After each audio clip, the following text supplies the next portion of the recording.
session, joint with the Committee on Local Government, Ways and Means, and Finance, is hereby called to order. Let's start with a short prayer. Let's bow our heads. Lord Father God, as we praise your name and thank you for reminding us to seek always your kingdom and righteousness. And if there are areas, Lord, where it is perfect to seek your righteousness and the kingdom, Lord, if there's such a thing, Lord, it will always be the educational institutions, Lord, where values and doing what is right is always honored. So as we discuss today, we ask you, Lord, to continue to build our educational facilities, lift up our educators, Lord, from kindergarten all the way up to the masteral and doctorate degrees, the vocational degrees, Lord, the technical education. It has been said, Lord, that it is not the 3 R's of reading, writing, and arithmetic that is now the cornerstone of education, but rather learning, unlearning, and being able to relearn, given the fast pace of technology, of knowledge, of acquiring understanding and wisdom. So we just ask you, Lord, to bless our educational institutions, especially while we pass crossroads after crossroads. We ask this in Jesus' name. Thank you, Lord, Holy Spirit. Amen. Amen. Good afternoon. Thank you for waiting. At regardless kung ano ang ating spiritual, religious belief, I thank you for the opportunity to share, to lead this committee kahit na napakaikling panahon. Siguro I just want to make 3 points. What, when, and how. No? What muna? Since I became a congressman in 1998, I have tirelessly, advocated na to pay more attention sa education. Ang speech ko nga nung tumakbo ang congressman is, pag medyo maputikan ang paa nyo, pwede pa rin namang pumasok sa school, maghugas ng paa. Of course, mahirap to go to work. Pero pag ang bata hindi nakatapos at lalo pag nakapangasawa na, may pamilya na, it's hard to go back to school. And I was talking about elementary at high school because during that time, nagsa-start pa lang na 3 shifts ang mga school, di ba? So paano ka naman matututo kung 60, 70, 80 kayo, tapos 6 to 10, 10 to 2, 2 to 6, no? Maraming nangyari after that. 2 lang kaming senador ang against sa K-12. I was one of them. I wasn't against it per se, but I really believe we were not ready. So sabi ko, kumbaga sa kotse, we have a very humble car na finally umaandar na ng mabuti yung makina, hindi na pumapalya, may power window na, may aircon na, pero gusto nyong bumili ng Mercedes-Benz that we cannot afford. And then nung in-implement yung kindergarten na kulang sa classrooms, kitang-kita na natin yon. And then with the assurance of then Brother Armin, President Pinoy, na ifo-fully fund ito. At that time, Senator Ralph Recto, now Finance Secretary, said that when President Duterte came in, inassess nila ang ano ng Department of Education, i-keep muna natin. When I got to the Senate, challenge ko yung CHED. Because ang usapan namin, when we finally passed K-12, tatanggalan ng 1 year ang college at ililipat sa senior high. Ang usapan din dyan is that like Germany, basta't graduate ka ng senior high, ready for work ka na. So lahat ng basic skills, di ba? Tapos ang usapan din dyan, hindi lang STEM, so hindi lang science and technology, pero yung iba't ibang maaaring mag-focus on. So for example, pwede kang merong high school na nag-o-offer ng automotive engineering. So doon sa track nila, tinuturoan ka na ng electrical, ng automotive. That goes with having a garage, having mga makina ng kotse, di ba? Yung isang truck, kung halimbawa fashion design, may mga sewing machines and everything ganyan, no? So I know I'm not really preaching to the choir in the sense that this is higher ed committee. So DepEd ang unang audience dito. But on the other hand kasi, kaya nga natin pinasa, and I have to thank the people in the EDCOM who recommended what we already recommended in the Duterte administration na magkaroon ng strong cluster sa Congress. Kasi ang mabuti sa focalization, meron focus. Diba? So nung hiniwalay ang CHED, TESDA at DepEd, ang usapan kasi noon mag-focus. Ang problema mo pag nag-focus ka, nawawala ng bigger picture. Yun din yung isang ipupuna ko next budget hearing sa DFA at saka sa Department of Migrant Workers as the main author and sponsor nung Department of Migrant Workers nung hindi pa uso. Nakita ko yung problema na pagkasama ang DFA.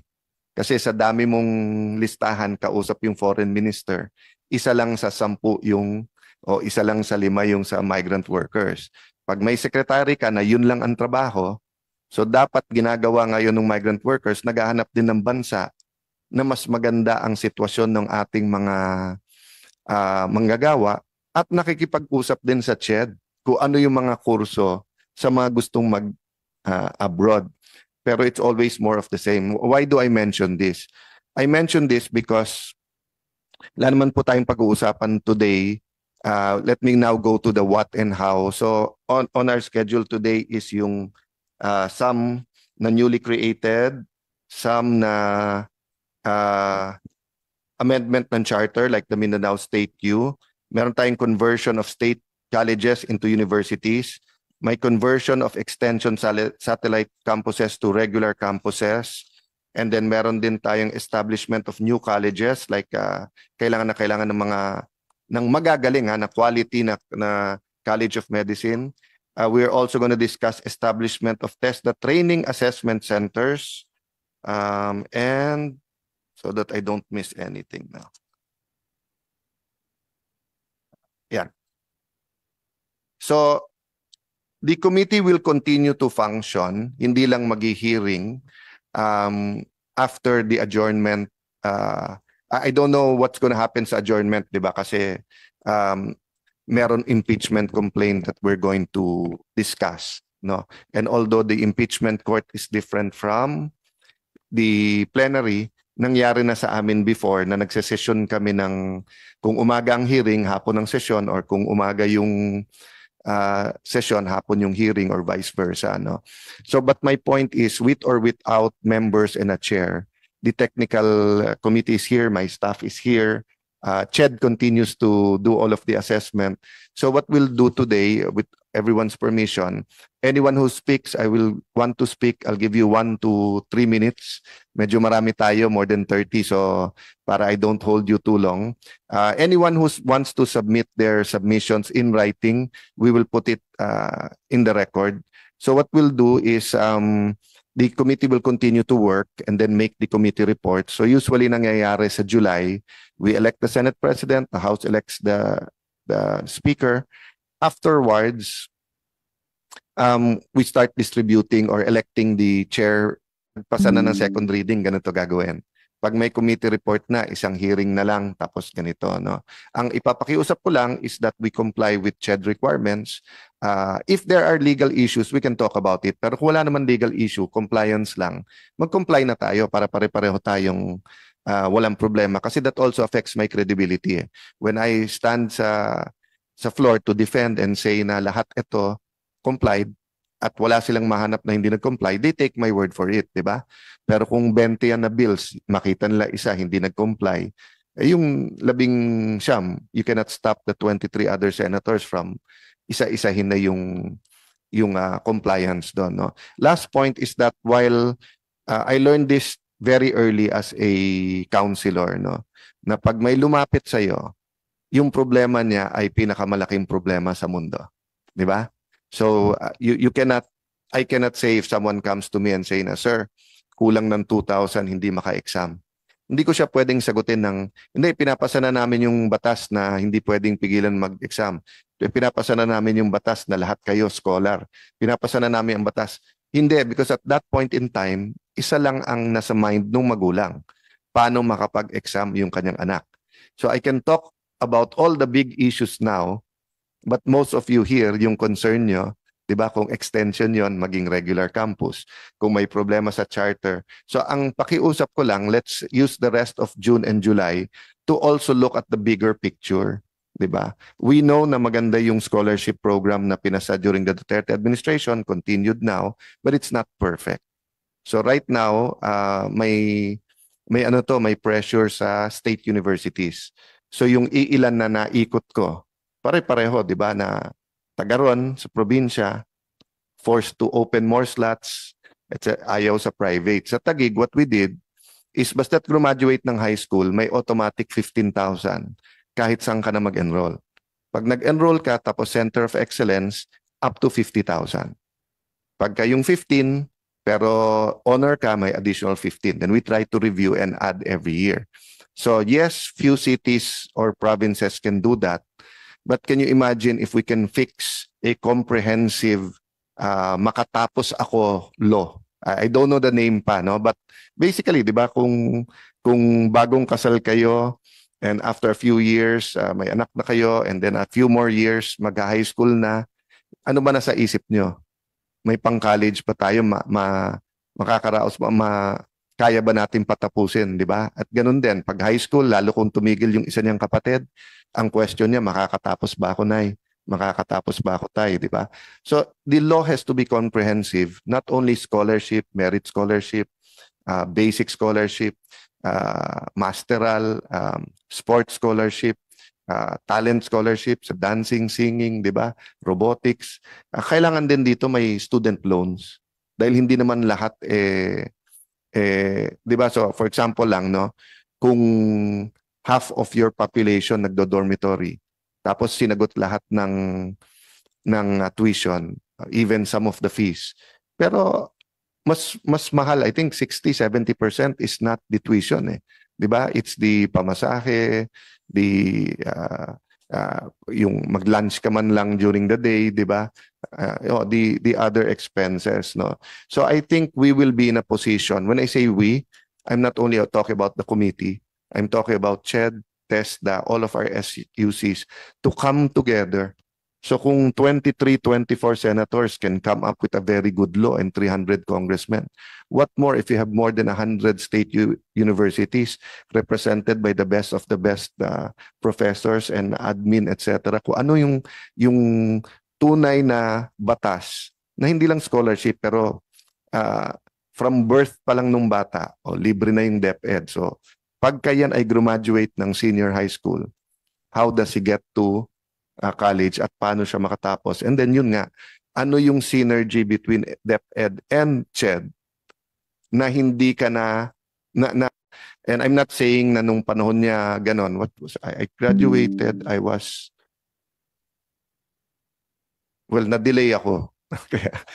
But pumasok ko law school 93, I was 22. But I should have graduated when I was 20 or 21. So yung 23, assuming walang delay, mature na yon. Pero sa mga ordinaryong pamilya, if you can start working ng 2021, sobrang laking bagay na yon, di ba? At nung panahon ng ama ko, hindi nila ini-recommend na mag-masters ka right after college. Nire-recommend nila magtrabaho ka 2-3 years para you get the actual experience and then saka ka mag-master. So, much to do, but I'd like to issue an open invite, no, na between TESDA, CHED, and the SUCs, we form something during this break and let the political crossroads resolve itself, but makafocus tayo, di ba? And of course, if you can recommend an executive committee, whether retired or yung parang anong version natin ng EDCOM, but really for yung paano yung bata makatapos. Kasi tingin ko, pag na-solve natin yon, yung lahat ng problema nyo on more funding for better quality education, magagawa eh. Pero habang nakapasa sa inyo, ito pondo nyo ha, pero ito dapat ang scholar nyo, hindi rin kayo makaplano ng husto sa inyong SUCs. No? But anyway, let me stop there and I'll ask the COMSEC to recognize all of you. Then we'll start with the CHED. If you have an opening statement, then we'll go to the other side of the table. Then anyone on Zoom, magandang hapon sa inyong lahat. So again, 1 to 3 minutes to just give an intro If you want to just submit it, okay din po, but I commit to you that the technical working group will be working during the break. No? Of course, kung ma-extend kami, kung hindi kami mag-adjourn sa Wednesday, itutuloy na natin to committee report at sa floor. Pero kung mag-adjourn kami Wednesday, hindi na naabot sa third reading ang ating ano. No? Thank you. Good afternoon, Mr. Chairman. The following are resource persons for today's hearing. From the Commission on Higher Education, we have Dr. Raul Muyong, Mr. Don Francisco, and Attorney Peter Lloyd Carpio. From the Technical Education and Skills Development Authority, we have Executive Director Dave Bungalion, Ms. Carla De Salvo, Attorney Joyce Balong, and Ms. Beverly Bayonisto. From the Department of Budget and Management, we are joined today by Mr. Nihal C. Abdulrauf Pakalna and Mr. Lloyd John R. Pacquiado. From the Department of Interior and Local Government, with us is Attorney David Rafael Monsalud. From the National Commission on Indigenous Peoples, we have Mr. Neil Jasper Coroza and Attorney Osano P. Paredes. And also with us today, the President of Cebu Normal University, Dr. Daniel Ariaso Sr. Mr. Chair, joining us online are the following state universities and colleges. From the Mindanao State University, we have Davao del Norte State College. We have Dr. Joy M. Sorosa. From Cavite State University, we have Dr. Maria Agnes Nuestro. From Cebu Technological University, we have Dr. Joseph C. Pepito together with Mr. Felix Pocong Jr. From the Southern Luzon State University, we have Dr. Frederick Villa. From Southern Leyte State University, we have Dr. Jade Duarte, together with Dr. Constantino Medillo Jr. From Davao de Oro State College, we have Dr. Glory Jean Altamera. From the Dr. Emilio Espinosa Senior Memorial State College of Agriculture and Technology, we have Dr. Arnel B. Miliesca. From the Jose Rizal Memorial State University, Dr. Maria Rio Abdon Nagit. From Eastern Samar State University, we have Dr. Andres C. Pagatpatan Jr. From the Polytechnic University of the Philippines, we have Dr. Manuel M. Muhi together with Dr. Cecil Cruz. From the Northeastern Mindanao State University, we have Dr. Nemesio G. Luwayan. And from the Samar National School of Arts and Trades, we have Dr. Marlon A. Misa. That's all, Mr. Chair. Thank you very much to our ComSec. So before I ask you, ma'am, to help kayo na mag-traffic kung sinong una magsasalita. Two quick things kay Sir Neil. Although yung discussion sa isang state U no, na mayroong gustong studies about for the education ng ating IP, indigenous people, feel free if may advocacy kayo and you need a minute or two to address the other state universities, go ahead. Same thing sa DALG. I was of the impression talaga before the LEDAC na mapopostpone yung barangay at saka SK. Kung hindi mapostpone, then may election na in the end of the year or before the end of the year, it would be good for state universities to offer a 2-3 week course for yung bagong SK na susunod. Hopefully mapasa namin na nagde-debate pa kami kung 4 years o 5 years sila. Kasi masyadong maikli yung 3 years. I mean, same for the barangay, same for Congress, but I'm just saying sa SK kasi, talagang kaya nga may SK, di ba, na the younger they are, matrain na. And it really helps kung may formal training. Si Lani, before siya nanalong mayor, bumuo ng I forgot the right name, di ba, ng hindi siya course ng sa UP NCPAG. Nagbuo sila ng ilan units, etc. And na-surprise si Lani kasi sabi sa kanya, Ma'am, you're the first mayor or candidate na nag-aral bago manalo. Kasi karamihan daw mananalo muna and then magpapagawa sa NCPAG. So, binuyo niya yung course, pati yung mga kasama niya before that. So, I don't think we'll have time before that, but let me just encourage Ched and the SUCs. Lahat ng complaint nyo sa leaders nyo ngayon, kasama na kami, meron naman talaga. Kaya natin baguhin 20, 30 years from now if yung mga SK na mananalo October ba or December? December. Kung yung mananalong SK this year ay maalagaan natin kasi in 2050, 25 years from now, yan ang leaders natin. Sa Senate kasi 35 eh.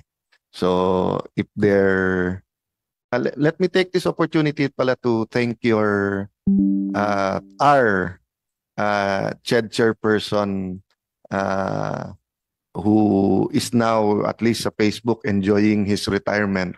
Let me thank him for all the work he's done and paabot mo yung pag-welcome sa bago at siguro we will do a lot of work together in the coming days. No?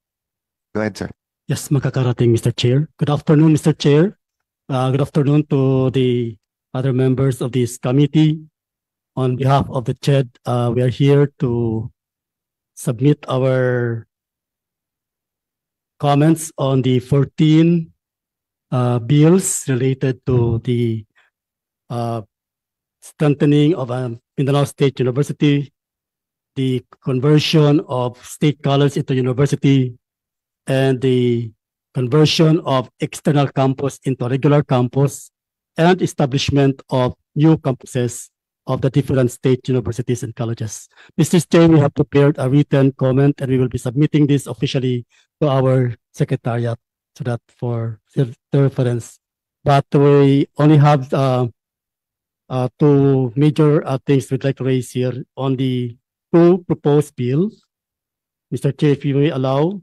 The number one is on the establishment on the House Bill number 11245, an act establishing a regular campus of the Davao de Oro State College in the municipality of Nabuntoran, province of Davao de Oro, and appropriating funds thereof. The office expresses reservations regarding the establishment of a new regular campus of Davao de Oro State College, considering that the institution has yet to fully comply with the college requirements set forth under Republic Act number 10598 and Republic Act number 11008, the establishment of a state college. Establishing an additional campus at this time, Mr. Chair, may further strain the institution's capacity to meet these existing responsibilities. The proposed bill should be reviewed and endorsed by the Board of Trustees to ensure alignment with the college's institutional development plans and priorities. We have conducted already an evaluation of the compliance of this particular state college, and these still have to comply a lot of things, Mr. Chair. So again, do you have a reservation for the establishment of another campus? Number two, Mr. Chair, is on House Bill number 11246, an act establishing a regular campus of the Dr. Emilio B. Espinosa Senior Memorial State College of Agriculture and Technology in the municipality of Placer, province of Masbate, and appropriating funds thereof. Our office expresses reservations regarding the establishment of a new regular campus of TB Mescat, considering that the institution has yet to fully comply with the university requirements set forth under Republic Act number 1171, the conversion of TB Mescat to a state university. Establishing an additional campus at this time may further strain the institution's capacity to meet these existing responsibilities. All other bills, Mr. Chair, the office interposes no objection, but of course, they have to fully comply with the chat requirements. Thank you, Mr. Chair. Director, may request din pala po ako. Kasi nung pinasa natin yung sa Sarangani at Dinagat, no? And na-surprise din ako na despite yung funding and modern day education. May mga probinsya nga na walang state U. Pwede ba mag-request sa bagong chair na magkaroon tayo ng session na parang mapping lang? Take out all the politics, take out all the population, etc. So when we look at the country, nasaan doon yung mga state university at ilan doon yung satellite campus, then maybe we can use that mapping later on.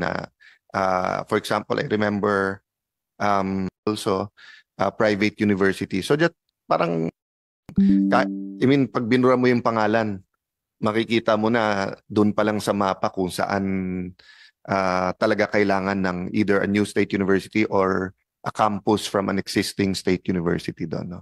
Baka i-request that. We have time naman eh. So, bago mag-SONA. Yes, Mr. Yeah. Chair, we will do. Thank Magkarating tomorrow. And I think it'll be helpful. You probably have something like that, but let's take a look at it.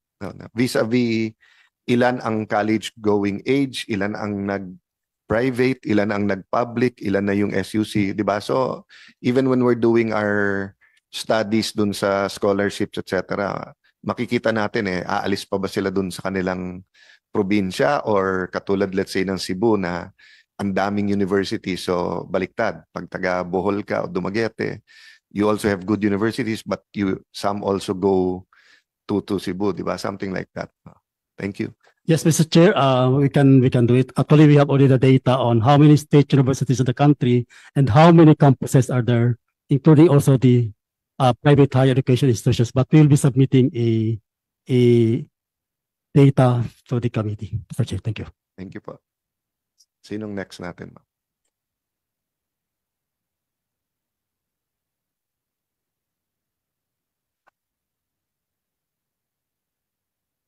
Mr. Chair and fellow resource persons, good afternoon. Of course, let me also extend the regards of our Secretary Kiko Benitez to our chair. On the House bills that concerns technical vocational education and training, we have actually here 6 proposed institutions to be established, particularly municipal training centers. Let me reiterate our response that the responsibility of TESDA to look into the governance of Tibet institutions is only limited to the provincial training centers. We have the regional training centers. We have actually now 183 institutions, meaning all provinces have their respective provincial training centers. And our directions actually is to convert this to strengthen this network into polytechnic institutions to be able to become responsive, particularly to the requirement of the fourth industrial revolution or the modern Tibet. And so given this, our actually recommendation is for these proposed institutions, instead to become as municipal training centers to address community-based Tibet, the area-based demand-driven programs for the clients, and the lifelong learning of the constituents in the different local units under the supervision of local government units, because it's not within our structure. And yun po, on the other proposal here, Mar National School of Arts and Trades into a TESDA Polytechnic institution, we support also the bill, considering that they actually, upon our evaluation, they have passed the requirement to become a polytechnic institute. That's all, Mr. Chair. Thank you very much. Thank you for that. Noted yun. So it'll make our job easier. Let me just express this. In case, God willing, if I'm to lead the committee again in the next Congress, let me just give you an idea of what, to response lang dun sa pagbati ni Sec Kiko, ibabalik ko lang sa inyo. Ililink ko din dun sa K-12. Nung pinasa yung K-12, I was hoping for 2 things. One, na maging irrelevant ang TESDA, leading to its rebirth. Okay, what do I mean by that? Kasi nung high school kami, hindi pa libre yung high school. So nung naging presidente si President Cory, ginawang libre yung high school, which is very good, but we couldn't afford it yet. So ang nangyari, maraming na-turn back kasi kulang yung pera or nagkaroon ng study, maraming nag-high school hindi marunong pa magbasa. So, ang net effect then, because may high school, may bayad yung high school dati, tapos college, maraming nagda-drop out. So, yung job ng TESDA noon was dalawa. Saluhin yung mga hindi nakatapos, but also to put in the mind of Filipinos na hindi diploma yung pinag-uusapan dito, skills. Kahit wala kang diploma ng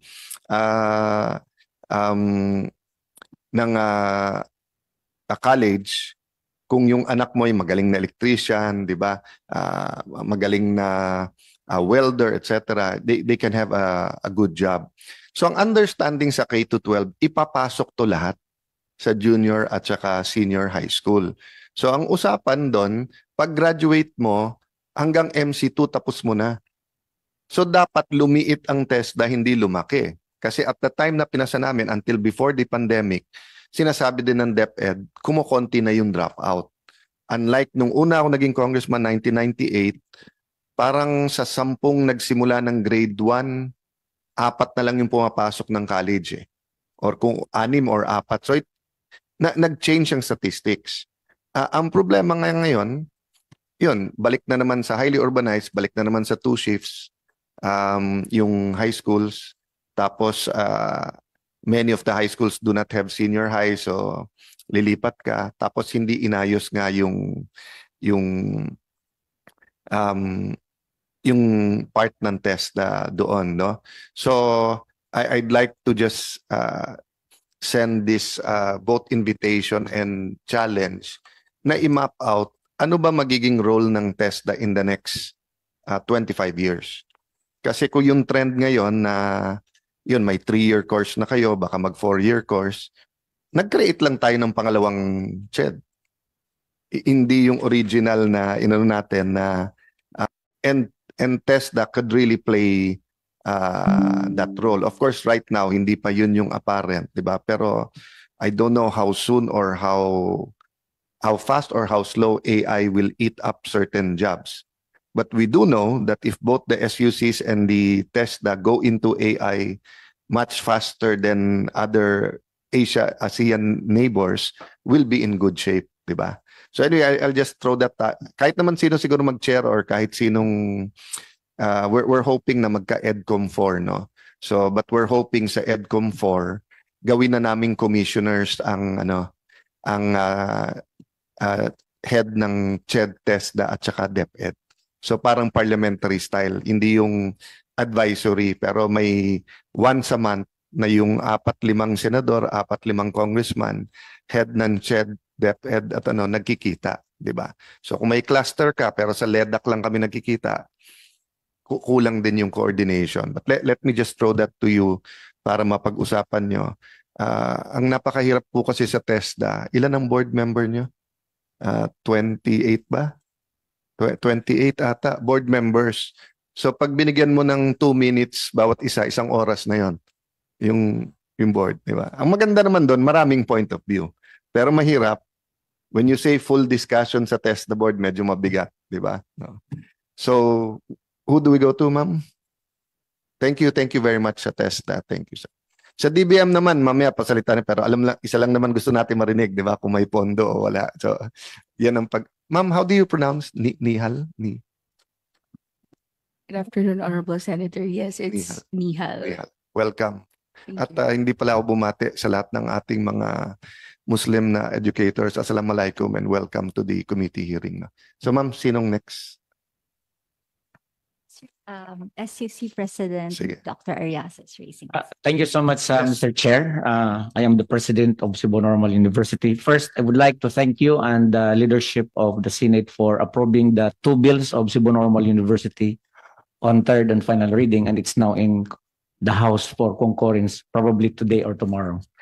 Now, I'm here to appeal for your approval and consideration about Senate Bill number 2993, filed by Honorable Senator Amy R. Marcos. We would like to manifest that we are fully supportive of this bill with some amendments, and then subject to the CHED comments and suggestions made during the House of Representatives, which we fully agree on this.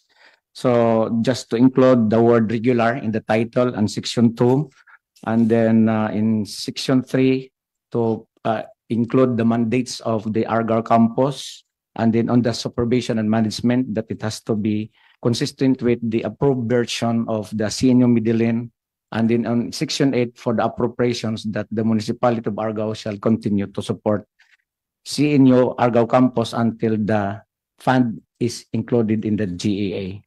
And then this has already been filed also, the same bill in Congress by Congressman Galios and Congressman Esparis of the Co-op NATCO. For the second request, Mr. Chair, if we can discuss also Senate Bill number 2925 filed by Senator Cynthia Villar about the creation of a separate campus within Cebu City to be called as Cebu Normal University from time to time. And then we intend to build their high-rise building that would accommodate these courses. Yeah. So, Mr. President, may pera na for the building? Wala pa. actually, unfortunately, sauli po kami ng 120 million last Wow. year. Sayang. No? Kasi sayang nga sir, Yeah. kasi wala kaming lupa pa. Napirmahan pala namin yung use of rock with How big Governor yung lupa? 1,460 square Yeah. meters na So pwede na let's pang work on it during the break and Yeah, then yung plano. Yeah. Kasi pag high-rise, 2 to 3 years gawin eh.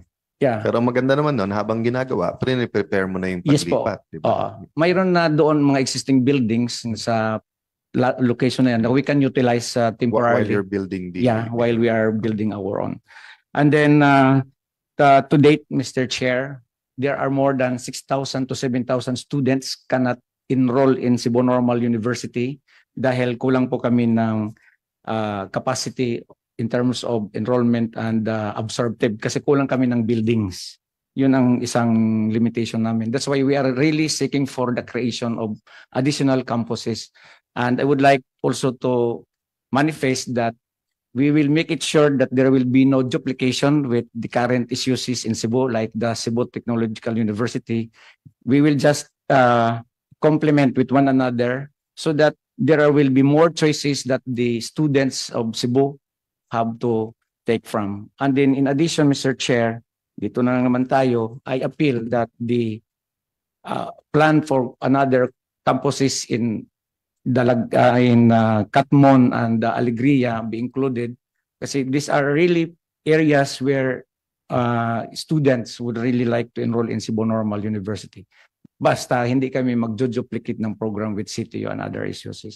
So we pray that you will continue to chair the higher and the education committee in the next Congress because in your leadership, we really feel the impact of your positive response to the needs of the Filipino people, especially the Cebuanos. Thank you so much, Mr. Chair. Thank you, thank you. Only to God's grace and mercy. Everything kasi is urgent dito sa Senate, eh, di ba? I mean, education, health, livelihood. Having said that, I'll write you formally. We need more Daniels in our nation, but I'll write you and Director Muyong. But we can do a quick study lang na 2 or 3 highly urbanized, let's say Baguio City, Cebu City, saan may concentration ng state U at saka ng private universities.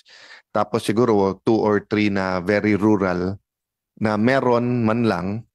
I want to really see magkano talaga ang cost. So, di ba? So, like for example, sa Baguio City, mga taga-Dagupan, marami din university, pero maraming taga-Pangasinan will either go there, La Union, or Baguio. Di ba? So, I'm wondering magkano yung board and lodging, yung ano, and everything, di ba? So that, pag nagpasa tayo ng yung isang batas na makatapos talaga ako, di ba? Or makatapos yung mga Pilipino, hindi yung parang nabigyan natin 20,000, wow!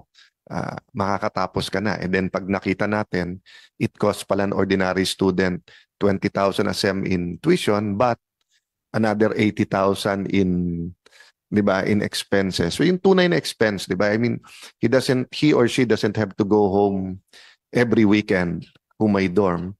Pero wag naman yung Christmas lang nakakauwi. The reality is, di ba, your family is important, di ba? And of course, it will be different sa island. 'di ba? Iloilo, Cebu, Bohol, Director Muyong. Kung ako pa rin mag-chair next Congress, we will give you more time for your presentation kung anong tingin yung dapat integrate sa ating CHED at saka sa ating state universities when it comes to indigenous people. May it be in general for all Filipinos to know, or may it be specific needs of specific communities regarding specific state universities. No? Go ahead. Sorry, how do I call you? Director ba or Hindi po. Neil po. Neil? Neil. Neil. Okay. So our honorable Senator Cayetano. So in behalf of National Commission on Indigenous Peoples, so we are here to express the full support for the Bill 10621, that's the establishment of Resource Training Center for Indigenous Peoples at Nueva Vizcaya State University, but hoping that it's not only for Visayas State University, but for all universities. Then the bill is really timely response to the education and capacity building needs of indigenous cultural communities, indigenous peoples in all of the regions. So for example, in Bayumbong and Bambang campuses of Nueva Vizcaya State University, so student population is representing 90%, which is 8,000 students in Bayumbong and 4,000 in Bambang. So of the university's total workforce, there are 600 employees that are estimated 200 to 250 RIPs. So these are potential impact to the proposed center, providing cultural responsive education, training, development support to IP communities it serves. So we appreciate also the intent of the bill, that inclusion of NCIP Regional Director as a member of proposed advisory committee. So this reflects also the recognition of NCIP's mandate and provide the mechanism from direct IP participation in the governance of the center, as we have a memorandum of agreement with TESDA since 2023. And though yung yung total na official possession later po, ang nangyayari. So yung IP po, pag nakuha ng unang scholarship sa CHED, kaso lang pag merit-based 93%, hindi nakukuha.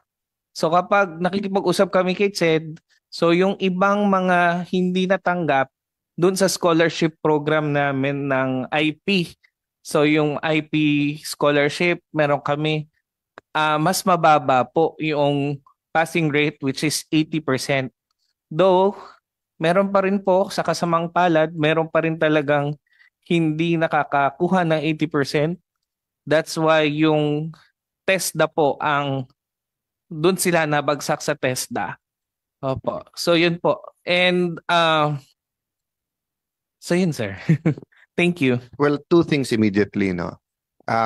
Three things. One, yung sinabi ko kay Director Muyong na mag-mapping sila. Baka I'll ask muna the new CHED chairperson kasi I don't want to invite unless ako naman nag-invite. Paki-map nyo rin yung IP population.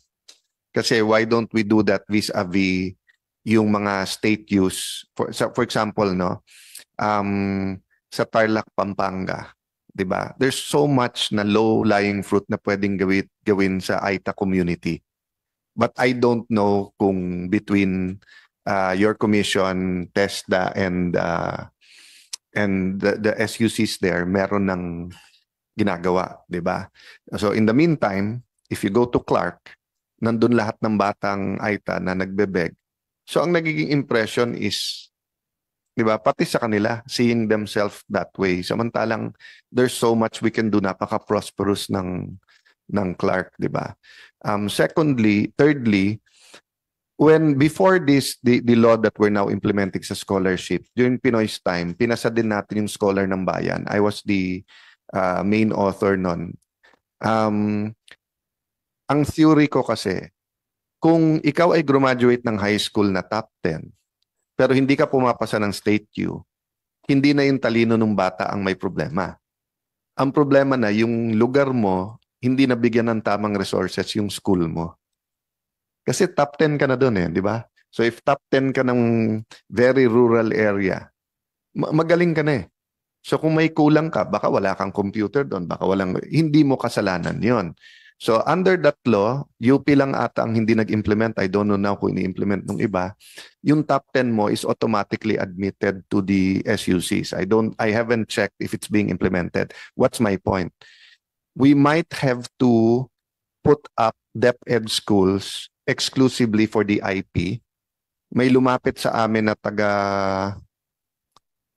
not Tarlac City but dun sa show namin with Boy Abunda, no, na grupo na nagbibigay siya ng books at tutorials sa mga estudyante ng AITA because in that community, hindi ko nila lahat, in that specific community, grade 3, grade 4, nagsa-start pa lang magbasa, pinagtatawanan ng mga kaklase.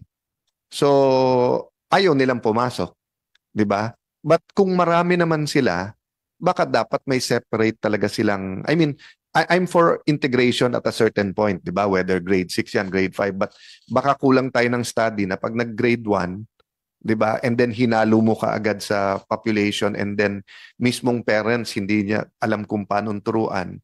Nangyayari, kung yung ibang ordinaryong citizens, let's say, 10 pumasok ng grade 1, 8 natatapos ng high school. Pero sa certain group of IP, sa 10 pumasok ng grade 1, kalahati na lang sa grade 6. Diba? 3 na lang sa college. It's a injustice to that. But I know mas pinag-aaralan nyo yan.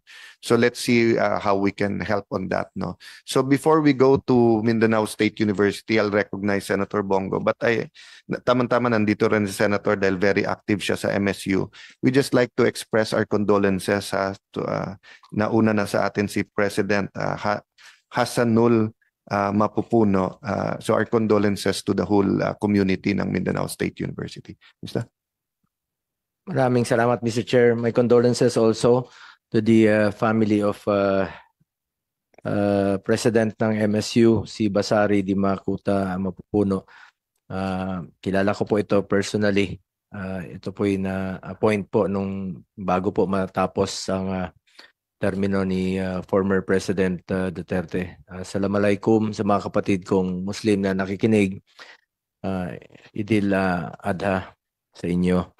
Mr. Chair, a pleasant day to all of you, sa mga nakikinig po through online at sa lahat po ng resource persons present today. As chairperson of the Committee on Youth, I stand in full support of the bills establishing public colleges and converting colleges into state university and colleges. Kaisa po ako ng ating chairperson, si Senator Alan Peter Compañero Cayetano, the Committee on Higher Technical and Vocational Education. Noon pa man po, magkasama po kami sa administrasyon ni former President Duterte. He was the Secretary of the Department of Foreign Affairs. Isang magaling po ito. Aking mentor po ito na senador. Matagal na kaming magkakilala. Almost 20 years ago na po when he first ran as a senator. Unang-una, sinusuportahan ko po ang kanyang mga bills na tinatalakay dito. Ako po ay naniniwala na education is the key to unlocking a brighter future for every Filipino and strengthening our education system, particularly in higher learning, is an investment that will benefit others.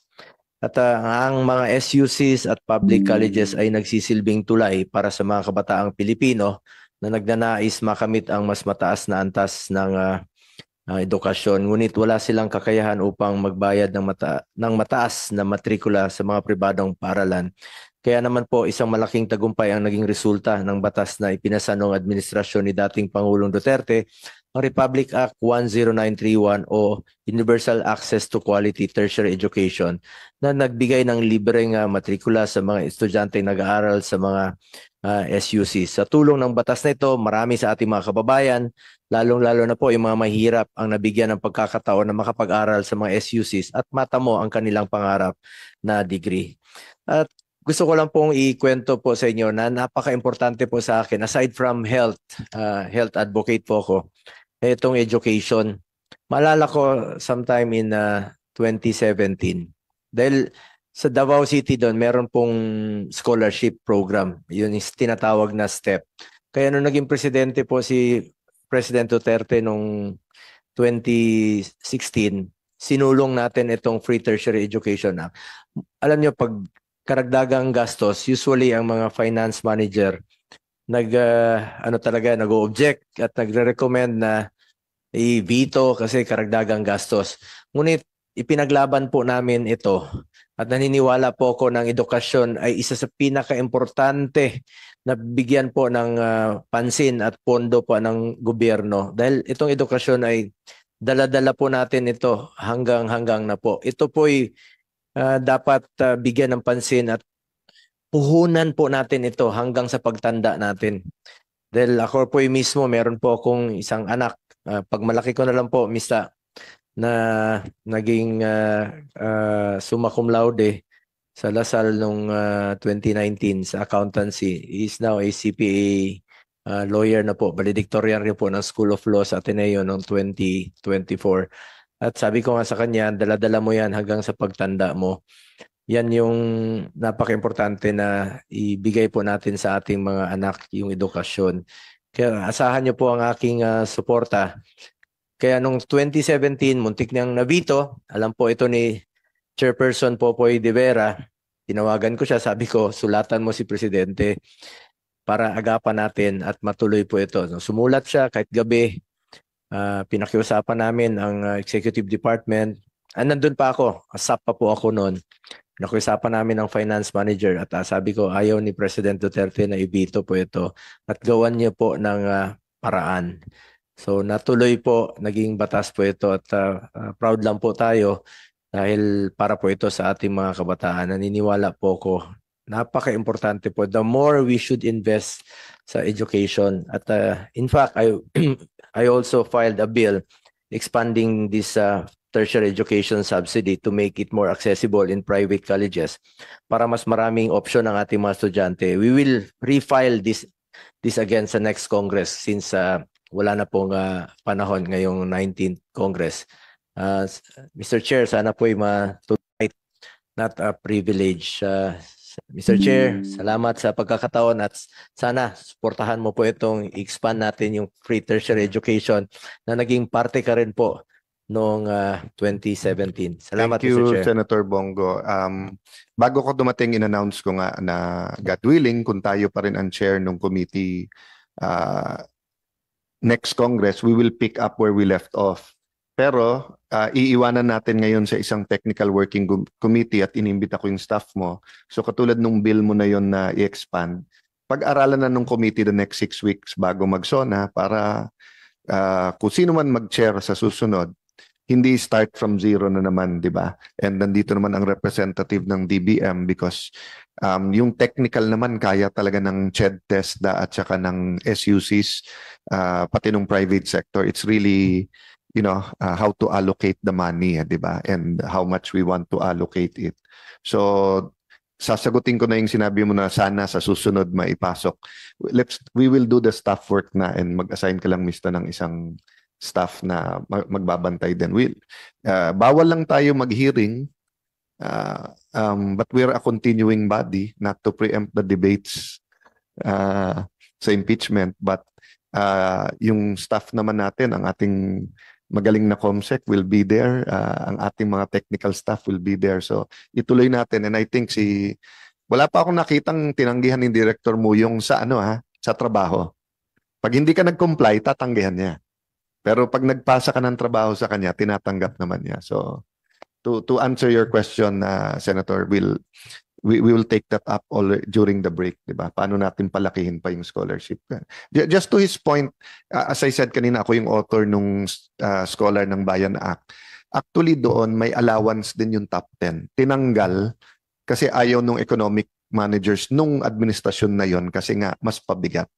So just to prove his point, because nga, I think I was in the cabinet noon, talagang yung dagdag na yearly burden, mas gusto nila yung let's say mag-targeted tayo 1,000 or 5,000 scholars.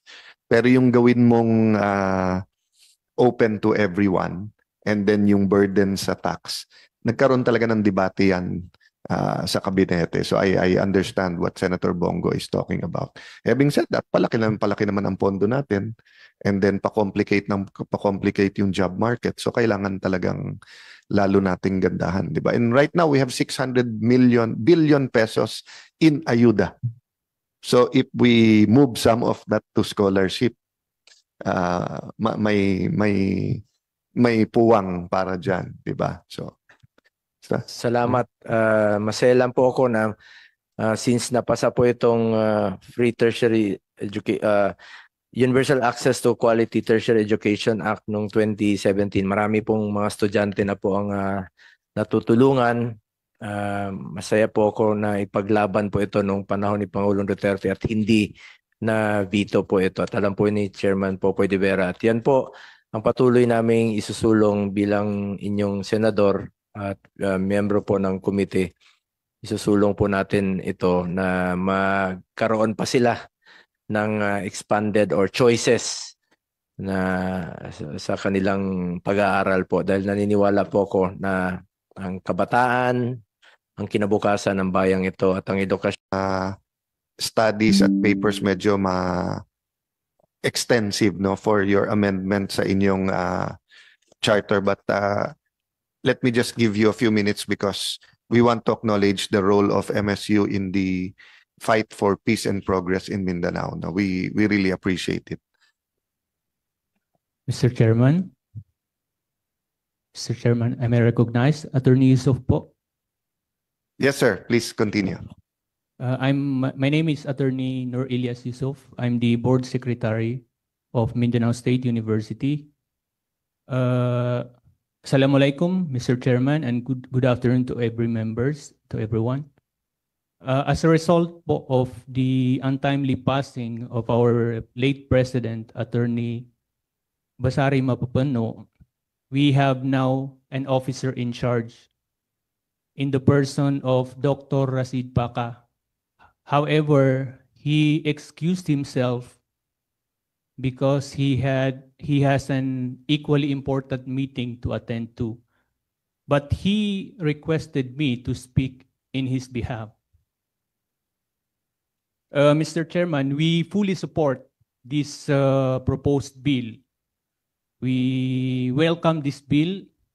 However, we would like to manifest our intention to request for a reasonable time, to be given reasonable time to study this proposed bill and to submit our position paper, Mr. Chairman. Opo, and I think not only to study it, ipasok niyo na po kung ano ang mga opinion ng inyong faculty, administrators, community leaders, pati ng mga estudyante. We've done this with UP, we've done this with PUP. So I think to honor the role of MSU in the development and the fight for peace in Mindanao, dapat lang pakinggan din namin kayo, no? So of course may requirements ang CHED, and then of course katulad ng UP may natural tension kasi may mga nasa UP charter giving them some parity, di ba, with the powers of CHED.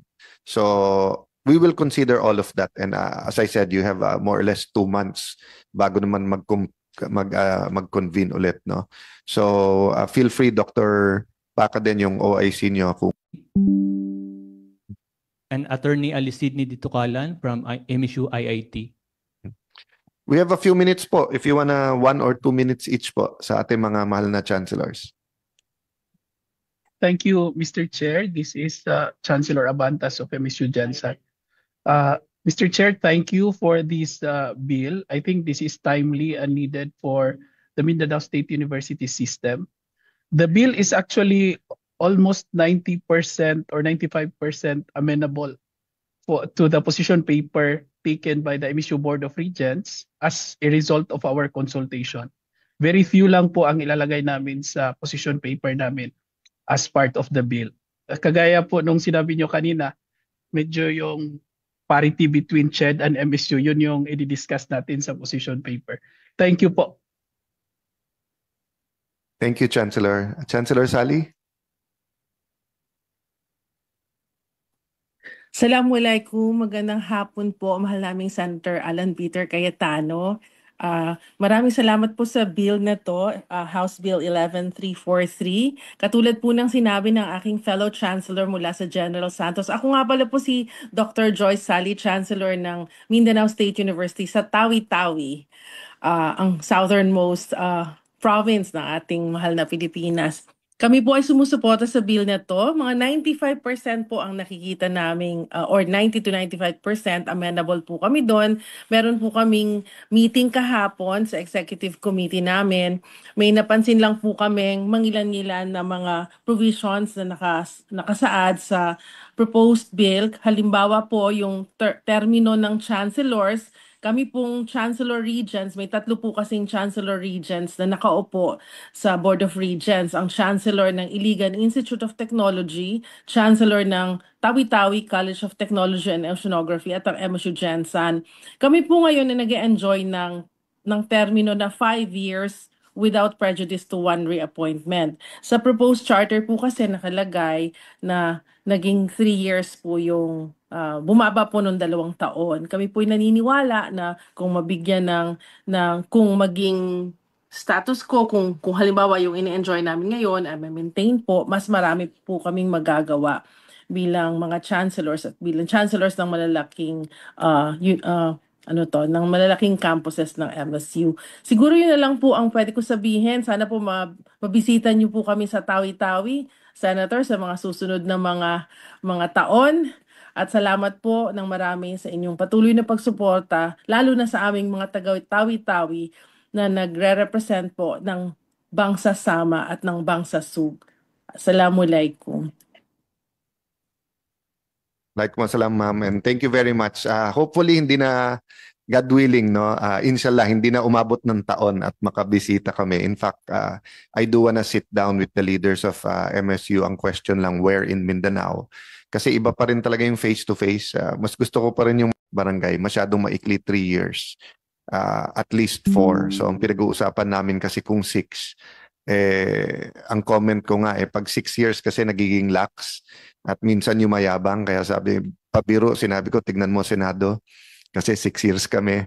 No? So hindi naman sa nagiging lax. Pero, so nag-comment lang naman kasi yung from the LGUs na tama din naman. Ako yung governor at mayor 3 years, mahirap naman na yung barangay 6 years, di ba?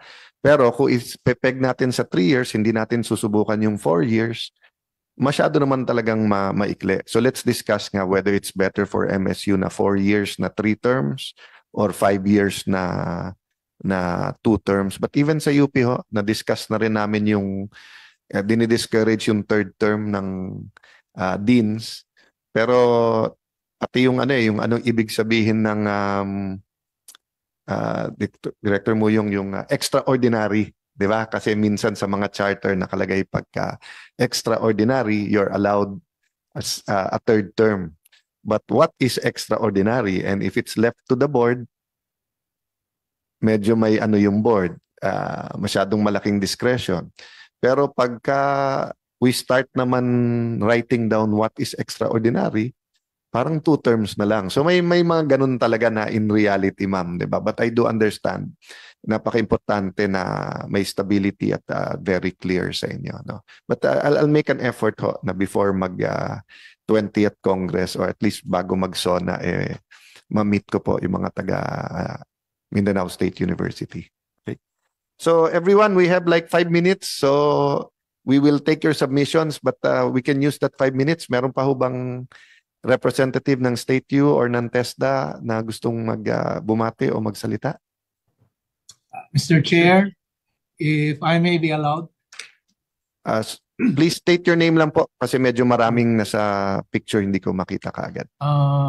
Good afternoon, Mr. Chair, Senator Alan Peter Cayetano, and the rest of the people in the hall. I am Jude A. Duarte from Southern Leyte State University, and the university is favorably endorsing the creation of the campus in the municipality of Liloan, Southern Leyte, considering that in that area, in Panaon Island, is the only area where there's no campus of the university. So if we establish a campus in that area, the whole province of Southern Leyte will have access to a campus in that area. We are studying in a feasibility study. There are 14,859 potential students ages 15 to 24 from Municipality of Liloan. On tourism management, along with information technology for START, the two courses are COPC compliant under CHED, and eventually we'll also offer maritime courses as we come up with all the requirements, satisfy the requirements of CHED. My only concern, Mr. Chair, is the financial component of the project. We need 57 million for the construction of the academic building. LGU donated already, the lot is ready, but to be developed yet, 5 hectares. So we need 57 million for the construction and development of the building. We'll be creating 40 classrooms, including offices for that area. And the fees component for 6 faculty initially, 3,600,000, and capital outlay of 17 million. That is my only concern, Mr. Chair. Thank you very much. Yeah. Thank you for that intervention and that endorsement. Doable naman po yung 50 million. So we'll work with you during the break. Kasi as you know, 'di ba, pagdating ng October, budget hearing na. And then next year pa ma-fund yan. But meron like LGSF, there are certain programs that you can get the funding this year. Kung hindi man buo, 'di ba? So kung 57 million and we can start with 20-25 million, mas madali nang kunin yung natira ng less than 30 million. So we'll be in touch, sir, para mapag-usapan natin 'yan, no? Thank you very much, Mr. Thank you. Chair. Thank you. Salamat. Note nyo na lang lahat ng Nino-note ng staff ko lahat ng commitment ko para hindi mabali. Thank you very much, So, Mr. Chair. Last two po, Dr. Nagit of JRMSU would like to be recognized. Jose Rizal Memorial State University. Good afternoon po, Mr. Senator, Mr. Chair, Good afternoon, ma'am. Cayetano. Ang point ko lang, we actually willing to have the integration of the Labason Keep It campus. And as we have emphasized in our position paper, that it should be on a specialized offering on agrofishery. And I just have a comment on the draft House bill. Siguro mag-provide lang po ako doon sa Secretary, Mr. Chair, yung nasa existing university code namin regarding on the designation. Position papers and anything na gusto nyo ipaabot sa committee. We have 2 minutes for the last one. Then I think we'll have the privilege of being the last committee hearing unless meron pa the next 2 days. No, I think si President Dimencio Luayon. Yes, Thank sir. you so much, Right, sir. Mr. Chair. Honorable Chairperson Alan Peter Cayetano, I am Dr. Nemesio G. Luayon, the President of Northeastern Mindanao State University, and we are in full commitment to support House Bill number 11348, establishing the College of Medicine in the Northeastern Mindanao State University main campus, Tandag City, Surigao del Sur, and appropriating funds thereof. Just very quickly, in interest of time, Mr. Chair, this journey has been initiated and introduced by our representative, the 1st District of Surigao del Sur, Honorable Congressman Romeo Itmomo, and other authors. And in early 2024, we took initiative and proactive steps in the creation of the technical working group. And as of the moment, Mr. Chair, last year, fiscal year 2023, we have established already the 100 million infrastructure as part of our preparation, at currently another 100 million for that six-story building of the College of Medicine. And we have already in our journey for this, we have undergone already a lot of activities, and we have also complied in the regional level and now submitted at the central level of the Commission on Higher Education. And our intention for this, we have been have already a dean and hired 8 faculty as part of the requirements. Then the Department of Budget and Management have also allotted 20 faculty to complete these requirements, and it is now undergoing in its the compliance of all the comments from the regional level, so that we will be visited by the central office of the Commission on Higher Education. And we also have our hospital-based, no less than the Adela Cerati Memorial Medical Center, which is in the province of Surigao del Sur. And with this, Mr. Chair and the honorable members of the committee, our full support, and we pray that this will be considered, and our full support to this initiative for this legislation. Thank you so much, Mr. Chair. Thank you, Mr. President. Regards din sa aking kaibigan kay Congressman Momo. Just an input sa lahat ng nagtatayo ng medical school. Pa-double, triple check nyo talaga sa architect at saka sa urban planner na nagpaplano ng medical facilities. Kasi iba talaga. So we've gone through that sa Taguig from my time in 1998 when I took over a hospital, tapos sa pink building na binild ni Mayor Lani, tapos sa aming bagong Taguig City General Hospital. We were going to build a hospital, and grabe ang health program nila. No? So let's end then kay Ma'am Joy of Davao del Norte State Colleges. Ma'am, go ahead po. Thank you so much, Mr. Chair. Thank you, Mr. Chair, to the Honorable Chair, Senator Alan Peter Cayetano, and all the other members, and to everyone present.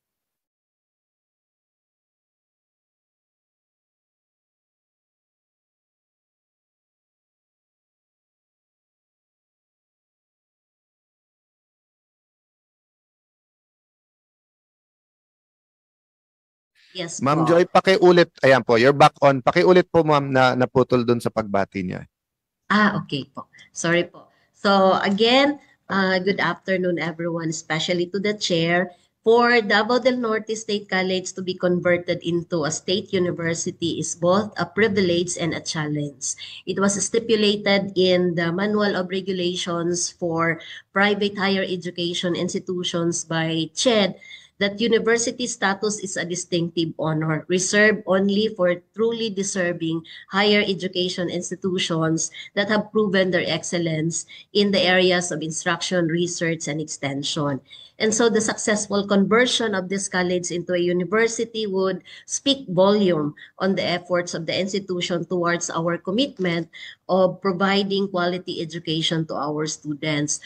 Just to share, during the last 5 years, the DNSE community really worked hard to ensure that we are compliant to the requirements of CHED to universityhood, like obtaining the certificate of program compliance of all our program offerings, both the undergraduate and graduate programs. In fact, to date, we only have one remaining program, but due for evaluation next month.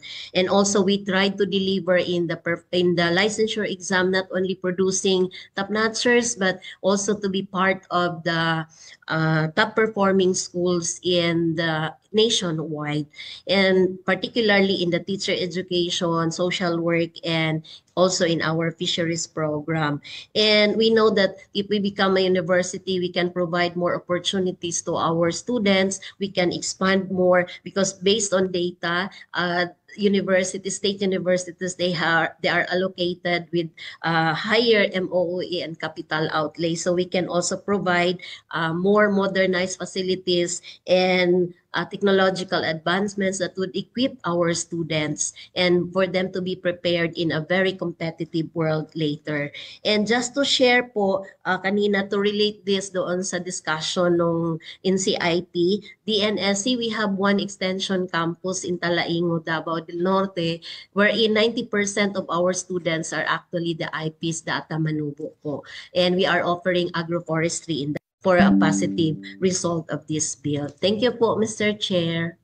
Thank you, ma'am. And in behalf of the committee members, doon pa sa chairmanship ng ating Senate President ngayon at sa akin, maraming salamat sa CHED, sa TESDA, sa SUCs at sa local universities then for making the 19th Congress. I won't use the word successful kasi ang dami pa nating kailangang gawin, pero I'll use the word productive. So may God continue to guide us, bless us, and hopefully during this break, marami pa rin tayong magawa. And so we'll continue to work. So send us whatever you want to do. And hopefully I'll have time na ikutin ang inyong mga campuses. Magandang hapon. We will now suspend.